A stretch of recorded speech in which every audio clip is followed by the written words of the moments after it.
Hindi pa namin naulam yung last na hinarvest naming sitaw. Tapos pagtingin ko, ang dami na naman yung bunga na ready for harvest. Ayan oh. Grabe talagang mamunga itong sitaw na ito.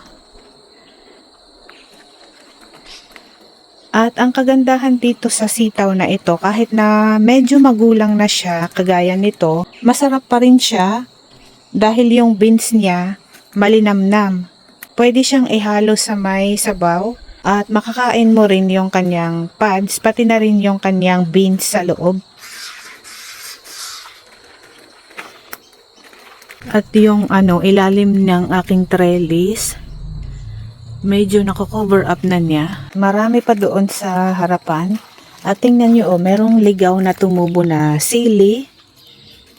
Hindi ko alam kung anong klaseng sili ito. Ay, ito, may bunga oh. Pea chili yata ito. Ayan. Kusang tumubo lang ito. Wala naman akong tinanim na ganito dati.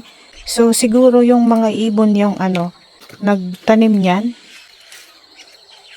At ang dami pang sitaw dito. So, tamang-tama may pupunta na Pilipino dito. Bibili siya ng saging na saba na seedling. Sapling pala. Kaya ipa-harvest ko na lang itong sitaw sa kanya. At yung talbos din nitong sitaw, nauulam siya. 5 lang na plants yung naitanim ko dito. Pero sobra-sobra na siya para sa amin. At ngayon ko lang napansin, may bunga na pala yung aking okra. Ayan. Pati na rin yung mga okra ko, nag-uumpisa na silang mamunga. Maganda talaga itong variety ng sitaw na ito kasi very generous na mamunga. Hindi lang pampamilya, pang kapitbahay na rin. At napakaganda rin ng bulaklak nito oh.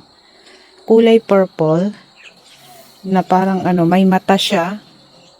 Ayan.